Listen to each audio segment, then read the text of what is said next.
Հայաստանի անկախության հռչակագիրը կուղարկեն, պատմության գիրկը ընտրությունը քաղաքացունն է։ Զինվոր է մահացել ճամբարակում վթարի հետևանքով 7 զինվորի վրա երթի ենթարկած գազ 53-ի վարորդը ձերբակալված է։ Գործադիրն ընդունել է կառավարության հնգամյա ծրագիրը եւ ուղարկել խորհրդարանի դատին։ Փաշինյանի խոսքով թեւակողում ենք 4-րդ հանրապետության փուլ։ ԿՊ-ն դեմ է քվեարկել ուժեղ Հայաստանի թեկնածուներին 12 մշտական հանձնաժողովների նախագահներից 3-ի աթոռները թափուր մնացին։ Աննախադեպ մասշտաբի տնտեսական պատերազմ եւ մեկուսացում, որ ամենաջախջախիչը կլինի Թրամփի նոր սպառնալիքը Իրանին։ Վախեցնող վիճակագրություն, ինչու է միավոր վարակվածների թիվը Հայաստանում աճում, վաղ հայտնաբերումն ու կանխարգելումը առաջնահերթություն։ Ավելի քան 1.5 միլիարդ դրամ պատշաճ հեծանվաերթ կազմակերպելու համար, որտեղից գործադիրը փողը կվերցնի։ Ջրախեղտ է եղել 3 հոգու խեղդվելուց փրկելուց հետո, Սևանալճից հանել են տղամարդու մարմինը։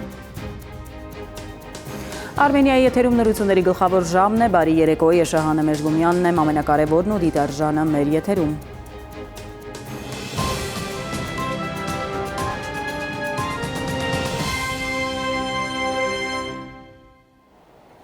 31 տարի առաջ այս օրերին ընդունվեց Հայաստանի անկախության հռչակագիրը, որը դարձավ անկախ Հայաստանի ծննդյան վկայականը, ճանապարհ դեպի պետականություն։ Այն դարձավ մայր օրենքի գլխավոր հիմնասյունը, որը այժմ հանվում է նոր սահմանադրությունից։ Մայր օրենքի նոր տեքստը դեռ հրապարակված չէ, սակայն ամենաբարձր ամբիոններից հայտարարվում է, որ անկախության հռչակագիրն այնտեղ տեղ չունի։ Արտաքին պարտադրանք, թե ներքին խնդիրներ, որն է սահմանադրությունը փոխելու հրամայականը իշխանությունների համար, ժամի անդրադարձը։ Նոր սահմանադրության տեքստը թեև արդարադատության նախարարի խոստացած եւ ոչ մի ժամկետում այդպես էլ չհրապարակվեց, այսինքն հանրությանը հասանելի չդարձավ, այն, որ Սրփուի Գալյանի գլխավորած բարեփոխման խորհուրդը որոշել է մայր օրենքից հանել Հայաստանի 3-րդ հանրապետության անկախության հռչակագրի հղումը, հայտարարեց իշխանական падգամավորներից Արուսյակ Ջուլհակյանը, երբ նորընտիր խորհրդարանում քննարկում էին վերջինիս թեկնածությունը պետաիրավական հարցերի մշտական հանձնաժողովի նախագահի պաշտոնում։ Արդյոք այն նախաբանը, որը ենթադրվում է, որ պետք է լինի նախագծում, իր մեջ պարունակում է հղում անկախության հռչակագրին, ոչ եւ չպետք է պարունակեր։ Անկախության հռչակագրի հղումը սահմանադրությունից հանելու պահանջն արդեն շուրջ 1 տարի Ադրբեջանի նախագահը դրել է Երևան-Բաքու բանակցությունների սեղանին, պնդելով, որ հայ-ադրբեջանական նախախաղաղության պայմանագիրը վերջնական դարձնելու համար միայն այս խոչընդոտն է մնացել։ Ալիևն օր ու գիշեր այստեղ-այնտեղ հայտարարում է, թե այս փաստաթղթով տարածքային պահանջներ են իրենց ներկայացնում, նկատի առնելով Արցախի հետ վերամիավորման մեր ազգային նպատակը, որ դեռ 1990 թվականին ներառել ենք հռչակագրում, եւ թեպետ նոր սահմանադրության նախագծից այն բարեփոխող խորհուրդը որոշել է անկախության հռչակագրի հղումը դուրս բերել, այսինքն ըստ էության այսպես թե այնպես բավարարվում է Բաքվի պահանջը, իշխող քաղաքացիական պայմանագիր կուսակցությունից շարունակ նշում են, թե այս որոշումն ընդունելու հետ Ադրբեջանի նախագահը կապ չունի։ Ավելին, նախքան այս հարցում որոշակիություն կմտցներ իշխանական падգամավորը, ԿՊ առաջնորդը վաղուց էր հստակեցրել իր դիրքորոշումը, պնդելով, որ այո, նոր սահմանադրությունում անկախության հռչակագրին հղում պետք է չկատարենք։ Անկախության հռչակագիրը կառուցված է կոնֆլիկտի տրամաբանության վրա։ Չենք կարող մենք կոնֆլիկտի տրամաբանության վրա գնալ եւ ուզենալ անկախ պետություն կառուցել։ Սակայն սահմանադրագետների դիտարկմամբ մայր օրենքում անկախության հռչակագրի հղումը չի վկայում որևէ կոնֆլիկտի մասին։ Մասնագետների համոզմամբ այն արտացոլում է Հայաստանի ներքին եւ արտաքին քաղաքականության հիմնարար սկզբունքներն ու արժեքային ուղղությունները։ Դրանք ուղղեն նշվում են Հայաստանի Հանրապետության ղեկավարության քաղաքականության պայմանական ասած այն սկզբունքները եւ այն նպատակները, որոնք պետք է գերակա լինեն պետության էֆեկտիվ արդյունավետ կառավարման տեսանկյունից, քաղաքական եւ իրավական իմաստով։ Միաժամանակ մասնագետներին մտահոգում է նաեւ այն հանգամանքը, որ սահմանադրական բարեփոխումների խորհուրդը մինչեւ այս պահն էլ թեպետ չի հանրայնացրել իր դիրքորոշումը անկախության հռչակագրին վերաբերող դրույթի վերաբերյալ, երկրի իշխանությունները մինչեւ իսկ ամենաբարձր մակարդակով նույն ընթացքում հանրայնացրին իրենց տեսակետները, որ հռչակագրի հղումը պետք է չլինի նոր սահմանադրությունում։ Եթե նաեւ անալոգիա անենք վերջին տարիներին եւ ինստիտուցիոնալ զարգացումների եւ օրենսդրական որոշ այլ process-ների հետ համատեղ, ապա կարող տեսնել, որ ամենաբարձր մակարդակով արված հայտարարությունները վերջնարդյունքում կյանքի են կոչվում, անկախ նրանից, թե ներքևի օղակներում այլ ինչ process-ներ կարող են ընթանալ։ Անկախության հռչակագիրը, որպես Հայաստանի պետականության հիմնարար փաստաթուղթ նոր սահմանադրության ընդունման ըստ էության պատմության գիրկն է ուղարկվում։ Այս հարցի պատասխանն ըստ մասնագետների թերևս պետք է տա ոչ միայն նոր մայր օրենքի վերջնական տեքստը, այլև հենց Հայաստանի քաղաքացին, ում էլ պատկանում է վերջին խոսքը, միայն թե խորհրդարանում իշխող կուսակցությունը հանրապետությունը միայնակ չի կարողանալու նոր մայրօրենքի նախագիծը հանրաքվեի դնել, ընդդիմությունից ձայներ պետք կգան, եւ թեպետ իշխանականներն իրենց հույսը դրել են ընդդիմադիր падգամավորներին համոզելու վրա, նրանք արդեն հայտարարել են ՔՊ-ին այդ հարցում աջակցելու մանդատ չունեն։ Էդուարդ Պողոսյան, ժամը լրատվական։ Այսօր տարածքներ կան, որոնք քարտեզներում այլ կերպ են արտահայտված, գետնի վրա այլ կերպ։ Կառավարության նիստից հետո լրագրողների հետ ճեպազրույցում ասել է Նիկոլ Փաշինյանը։ Ընդգծելով, որ այդ հարցը պետք է լուծվի, նա նաև հարց է տվել, արդյոք կա տարբերակ այս խնդիրը լուծել ռազմական ճանապարհով։ Ու ինքն էլ պատասխանել է, ոչ, չկա այդպիսի տարբերակ, դա փակված եւ անցյալ էջ է։ Այդ հարցերը պետք է լուծել այնպես, որ մարդկանց եւ երկու երկրների համար լինի հարմար, այդ թվում այդ տարածքներում ապրող բնակիչների համար։ Իսկ սահմանազատման պրոցեսների արդյունքում ըստ Փաշինյանի Հայաստանի տարածքը պետք է լինի 29743 քառակուսի կիլոմետր։ Ալմաթայի հռչակագրի ընդունման դրությամբ Հայաստանի եւ Ադրբեջանի տարածքները արտահայտող քարտեզներ կան։ Եվ այդ քարտեզներով է, որ մենք Գիրանցի հատվածում իրականացրել ենք սահմանազատում եւ ըմբռնումն է նա, որ այդ քարտեզներով պետք է իրականացնենք սահմանազատում։ Հիմա այդ քարտեզների վրա Արցվաշենը Հայաստանի տարածքը, Քյարքին Հայաստանի տարածքը չի, Բարխուդարլուն Հայաստանի տարածքը չի, Յուխարի Ասկիպարան Հայաստանի տարածքը չի։ Սա փաստ է, որի հետ մենք պետք է առնչվենք։ Գործադիրն այսօր ընդունել է կառավարության հնգամյա ծրագիրը եւ ուղարկել ազգային ժողովի հաստատմանը։ Կառավարության ծրագիրը հիմնված է իրական Հայաստանի գաղափարախոսության, քաղաքացիական պայմանագիր կուսակցության նախընտրական ծրագրի, ինչպես նաեւ Հայաստանի տնտեսական եւ ինստիտուցիոնալ վերափոխման դոկտրինի վրա։ Փաշինյանը գործադիրի նիստում պաշտոնապես հայտարարել է, որ Հայաստանը թեվակողում է պատմության այն փուլը, որը համարում են 4-րդ հանրապետություն։ Ի վերջո հաղթել է իրական Հայաստանի գաղափարախոսությունը, ինչը նշանակում է, որ իրական Հայաստանի գաղափարախոսությունը Հայաստանի Հանրապետությունում դարձել է պաշտոնական գաղափարախոսություն։ Հայաստանի Հանրապետությունը այսպիսով թևակողում է իր պատմության այն փուլը, որը անվանում ենք 4-րդ հանրապետություն։ Խորհրդարանում ավարտվել է 12 մշտական հանձնաժողովների նախագահների թեկնածուների փակ գաղտնի քվեարկությունը, իշխող քաղաքացիական պայմանագիրը դեմ է քվեարկել ուժեղ Հայաստանի առաջադրած 3 թեկնածուներին էլ, նրանք չեն ընտրվել։ Հայաստան խմբակցության առաջադրած թեկնածուն սակայն ստացել է անհրաժեշտ թվով ձայներ եւ ընտրվել ՄԻՊ հանձնաժողովի նախագահ։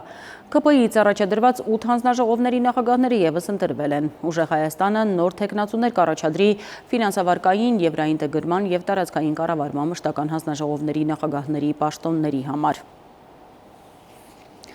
Ճամբարակի ճանապարհին տեղի ունեցած վրաերթի դեպքով վարորդը ձերբակալվել է, հայտնում են քննչական կոմիտեից։ Դեպքը 3 է տեղի ունեցել ժամը 21-ի սահմաններում։ Գազ 53 Մագնիշի բեռնատարը անհայտ հանգամանքներում վրաերթի է ենթարկել 7 զինծառայողի, նրանցից Սուրեն Մամբրեի Վարդանյանը մահացել է։ Ըստ Պաշտպանության նախարարության վերջին հաղորդագրության զինծառայողներից 3-ը հետազոտվել են, որևէ բժշկական միջամտության անհրաժեշտություն չունեն, մյուս 3-ի կյանքին վտանգ չի սպառնում, նրանք գտնվում են հոսպիտալի բժիշկների հսկողության տակ։ Գազ 53-ի վարորդը Վահան համայնքից է, նա սթափ է եղել, բայց վարորդական իրավունք չի ունեցել։ Պայմանագրային զինծառայողը 3 անչափահաս երեխա ունի, ընտանիքը 4-րդ բալիկին է սպասում։ Լրատվամիջոցներին ասել է համայնքի ղեկավար Արշակ Մկրտչյանը, հայտնել նաև, որ զինվորները Զորամասի մոտ վազքի էին դուրս եկել։ Բաքվում ապօրինի պահվող Ռուբեն Վարդանյանի կինը Վերոնիկա Զոնաբենդն ու իրավապաշտպան Սիրանուշ Սահակյանը կառավարության ներկայացուցիչների հետ հանդիպմանը բարձրացրել են ադրբեջանական Ումբակի բանտում պահվող հայ գերիների հարցերը։ Անդրադարձ է եղել Վերոնիկա Զոնաբենդի Բաքու կանանց միջազգային մարդասիրական առաքելության իրականացման նախաձեռնությանը։ Զոնաբենդը առաջարկել է մինչև օգոստոսի վերջ կառավարության կողմից նշանակել պատասխանատու անձ թե առաքելության, թե մարդասիրական հարցերի շուրջ մշտական հաղորդակցության համար։ Զելենսկու հայտարարություններին, որ Կիևը պետք է ամուր հարաբերություններ կառուցի Ադրբեջանի եւ Հայաստանի հետ, անդրադարձել է Ռուսաստանի արտգործնախարարության ներկայացուցիչ Մարիա Զախարովան։ Նա ասել է մեջբերում եմ, կասեի պետք է թողնել նրանց խղճին, բայց չենք թողնի, մենք չենք ձևացնի, թե այս ամենը չենք նկատում, ասել է Զախարովան։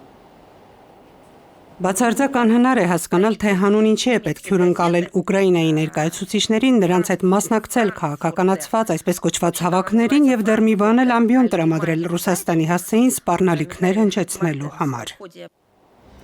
Այժմ այն մասին, թե ինչ ենք դիտելու թողարկման երկրորդ հատվածում։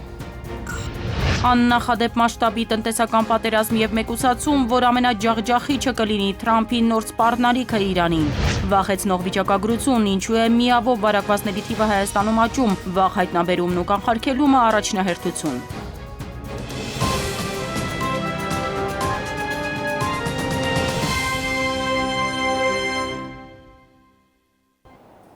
Ժամը շարունակում է աշխատանքը Արմենիայի ուղիղ եթերում։ Միացյալ Նահանգների նախագահ Դոնալդ Թրամփը հայտարարել է Իրանի դեմ ձեռնարկված տնտեսական գործողության մասին, որը նրա խոսքով կլինի ամենաջախջախիչը։ True սոցիալական ցանցում Թրամփը գրել է, որ դա կլինի աննախադեպ մասշտաբի տնտեսական պատերազմ եւ մեկուսացում։ Ընդ որում Սպիտակ տան ղեկավարը զգուշացրել է, որ ցանկացած երկիր, որ թույլ կտա իր ֆինանսական հաստատություններին, բիզնեսներին, օդանավակայաններին կամ պետական կառույցներին Իրանին տրամադրել որևէ աջակցություն, ինքը կբախվի տնտեսական լուրջ հետևանքների։ Իրանի արտգործնախարարը արձագանքել է Դոնալդ Թրամփի հայտարարությանը, Աբբաս Արաղչին անհաջող է որակել Թրամփի վարած քաղաքականությունը, նշելով, որ այն կհանգեցնի նոր պարտությունների եւ իրանցիների շրջանում թշնամանքի աճի։ Արաղչիի ձևակերպմամբ Միացյալ Նահանգների տնտեսական ահաբեկչությունը սպառնում է համաշխարհային տնտեսությանը եւ պետությունների ինքնիշխանությանը։ Ռուսաստանը աշխարհի միակ երկիրն է, որը տիրապետում է միջուկային էներգետիկայի ողջ շղթայի կարողություններին, հայտարարել է Կրեմլի ղեկավարը։ Ըստ Պուտինի, մրցակցային առավելությունները Ռուսաստանին թույլ են տալիս առաջատար դիրքեր զբաղեցնել արտերկրում ատոմակայանների կառուցման շուկայում։ Վերադառնանք Հայաստան, ՊԵԿ տեսուչներ կհարձակվեն Սամվել Կարապետյանի գործով։ Հակակոռուպցիոն դատարանը ընդունել է պաշտպանական կողմի միջնորդությունը եւ թույլատրել հարցաքննությունը, չնայած հանրային մեղադրողը պնդում էր, թե ՊԵԿ տեսուչներին հարցաքննելու անհրաժեշտություն չկա։ Դատարան եկած Կարապետյանը լրագրողների հետ ճեպազրույցում դատապարտել է իշխանություն եկեղեցի առճակատումը, անդրադարձել ներքաղաքական վիճակին, նաեւ պատասխանել հարցին, թե որը պետք է լինի Հայաստանի համար կարմիր գիծը Թրիփի հարցում։ Իրենք միջանցքին տալու, բայց մենք ասում ենք, որ այդպես չի լինի, դա կլինի ճանապարհ, ընդամենը դրա մասին է խոսքը, մենք խանգարելու ենք իրենց միջանցքին։ ՄԻԱՎ-ը շարունակում է մնալ համաշխարհային առողջապահական մարտահրավեր, անցյալ տարի 1 միլիոնից ավելի մարդ է վարակվել այդ հիվանդությամբ, ձիահի հետ կապված հիվանդություններից կես միլիոն մարդ է մահացել։ Հայաստանում պատկերը եւս մտահոգիչ է, 15 տարում 20%-ով աճել է վարակումների թիվը, հուշելով, որ վախ հայտնաբերումն ու կանխարգելումը շարունակում է մնալ առաջնահերթություն։ ՄԱԿ-ի ՄԻԱՎ ձիահի դեմ պայքարի համատեղ ծրագրի զեկույցում Հայաստանը ներառված է այն 21 երկրների շարքում, որտեղ 2010-ից մինչև 2025 թվականը միավոր վարակումների թիվն աճել է ավելի քան 20%-ով։ Այսինքն, եթե 2010-ին պայմանականորեն եղել է վարակման 300 դեպք, ապա 2025-ին այդ թիվը եղել է 390-ից ավելի։ Զեկույցի համաձայն, Արևելյան Եվրոպայի եւ Կենտրոնական Ասիայի տարածաշրջանում, որտեղ ընդգրկված է Հայաստանը, վարակման դեպքերը էականորեն աճել են։ Արևելյան Եվրոպայում եւ Կենտրոնական Ասիայում նոր միավ վարակումների տարեկան թիվը շարունակում է աճել, 2024 թվականին հասնելով 130,000-ի։ Սա 2010 թվականի 120,000-ի համեմատ 7% աճ է։ Տարածաշրջանը դուրս է 2030 թվականին ձիահը որպես հանրային առողջության սպառնալիք վերացնելու նպատակներին հասնելու ուղուց։ Տարածաշրջանը նաեւ աշխարհում միակն է, որտեղ ձիահի հետ կապված մահերի թիվը դեռևս աճում է 2010 թվականից ի վեր 48%։ Օրինակ միավոր ապրող մարդը, եթե հայտնվում առողջապահական համակարգում եւ ինքը Ռուսաստանի քաղաքացի չի, իրան ուղղակի արտաքսում են։ Սա պատճառ է, որպեսզի մարդը իր միավ կարգավիճակը Ռուսաստանում թաքցնի։ Ու եթե այդ ամենամեծ երկիրը, որը ունի համաճարակի ամենամեծ բեռը եւ որտեղ կարգավորված չեն, բոլորը բուժում չեն ստանում եւ մենք ունեինք միգրացիոն մեծ հոսքեր դեպի Ռուսաստան, բնականաբար դա անպայման ազդեցություն էր ունենում մեր էպիդեմիայի վրա։ Գլոբալ առումով մեր տարածաշրջանում միավի նոր վարակումների թվի աճին նպաստում են մի շարք գործոններ։ Այդ թվում, ըստ զեկույցի տվյալների, դրանցից գլխավորը թմրանյութերն են, այսինքն դրանց տարածումը եւ այն, որ այս ոլորտում չի իրականացվում հիվանդության կանխարգելման ռազմավարական քաղաքականություն։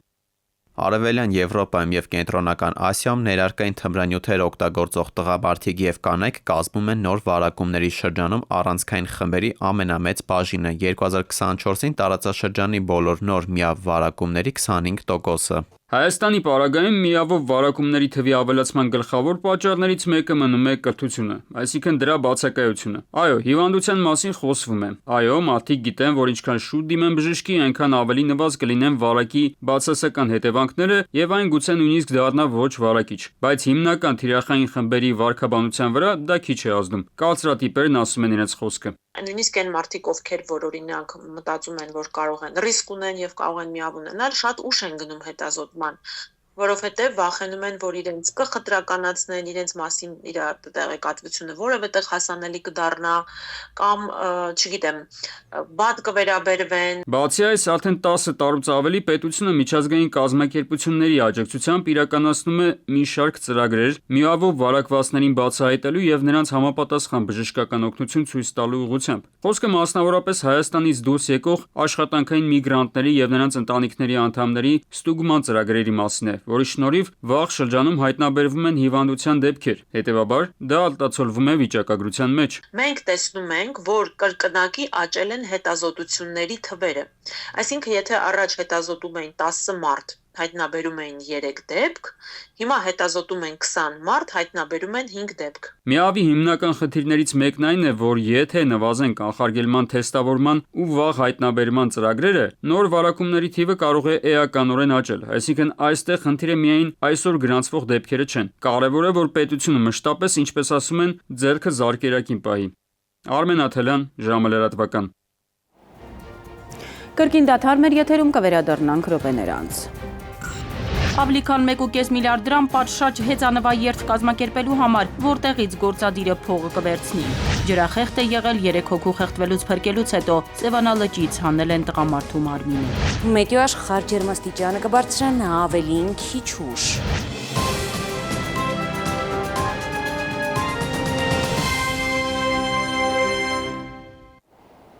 Մենք վերադարձանք, շարունակում ենք թողարկումը։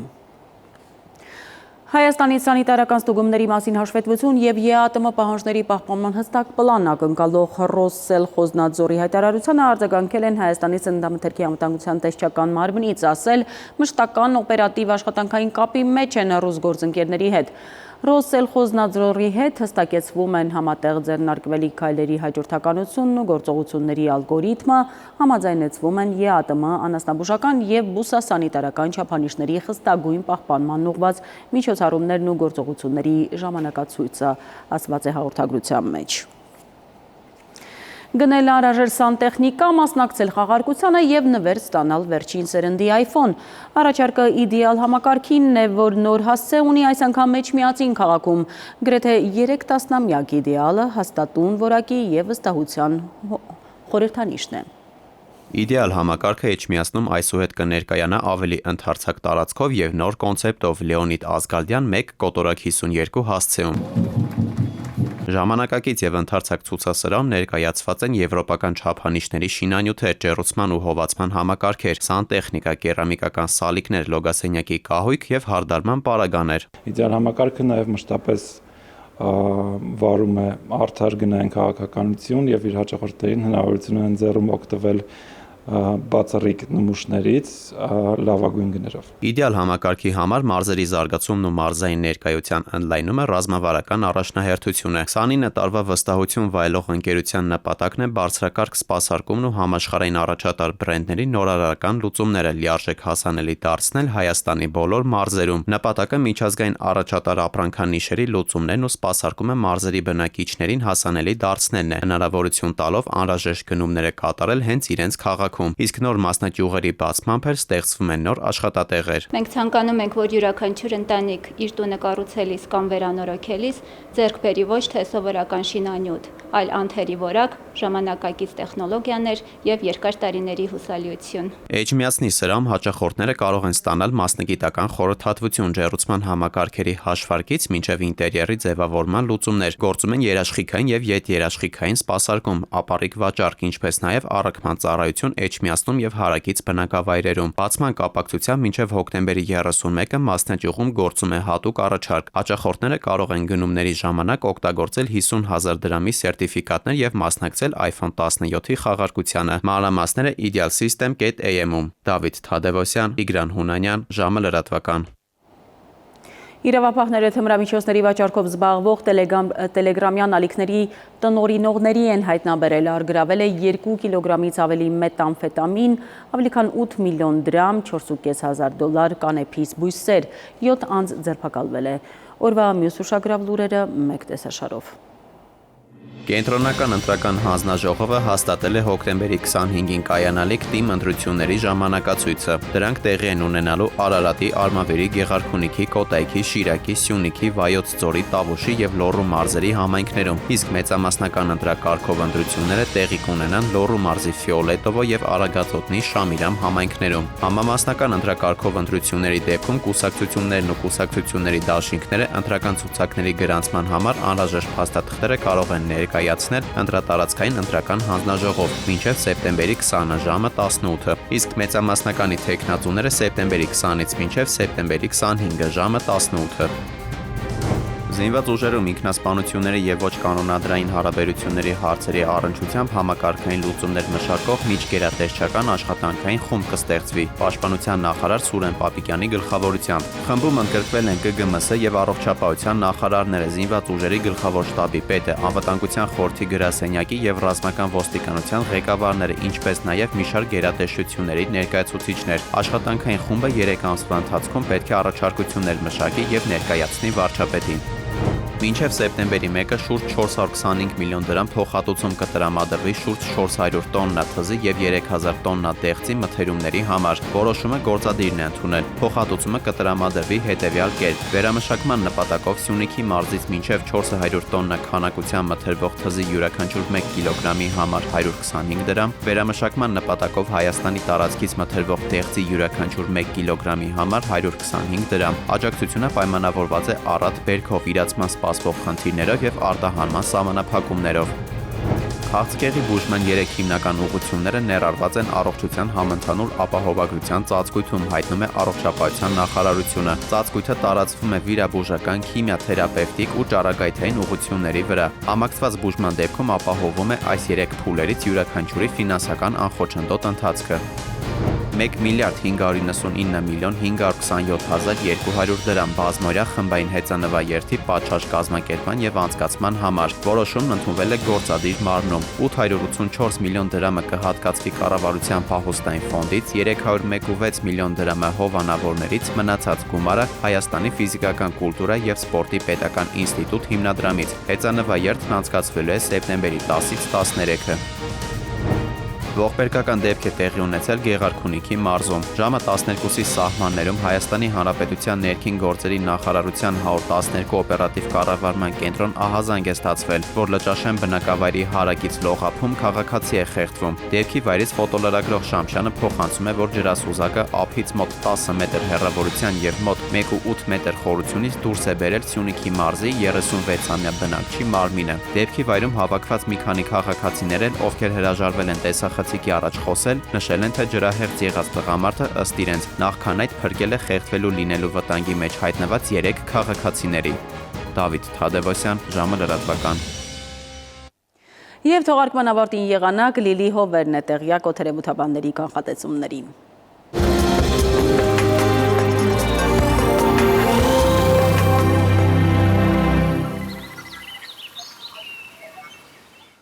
Բարերեկո եղանակի տեսության հովանավորն է գերմանական Վայլենդ ապրանքանիշը, իր որակյալ և գերխնայող գազի կաթսաներով։ Դրանք պաշտոնապես ներկայացված են էքստերիեր խանութ սրահներում, Վայլենդ ձեր բնակարանի կայուն եղանակը, Մետեոաշխարհ նախ Հայաստան։ Մեր երկրի մեծ մասում նոր օրը կանցնի առավելապես կայուն պայմաններում, առանց ստեղումների։ Ջերմաստիճանը առաջիկա օրերին կբարձրանա մոտ 4-ից։ Վաղը ցերեկը Շիրակում, Կոտայքում, Գեղարքունիքում, Արագածոտնի եւ Վայոց ձորի լեռնային գոտիներում կդիտվի 23-ից 28 աստիճան։ Վայոց ձորի եւ Արագածոտնի նախալեռներում սպասվում է 29-ից 34, Լոռիում 23-ից 27, Տավուշում 28-ից 31 աստիճան։ Արարատում, Արմավիրում կդիտվի 32-ից 35, Սյունիքի հովտային գոտիներում սպասվում է 28-ից 33, Սյունիքի նախալեռներում 23-ից 27 աստիճան։ Երևանում օրը կանցնի առանց ստեղումների, այս գիշեր սպասվում է 18-ից 20, ցերեկը 33-ից 35, երեկոյան 26-ից 28 աստիճան։ Այսքանն էինք պատրաստել այսօրվա համար, ես ձեզ հրաժեշտ եմ տալիս եւ մաղթում խաղաղ գիշեր։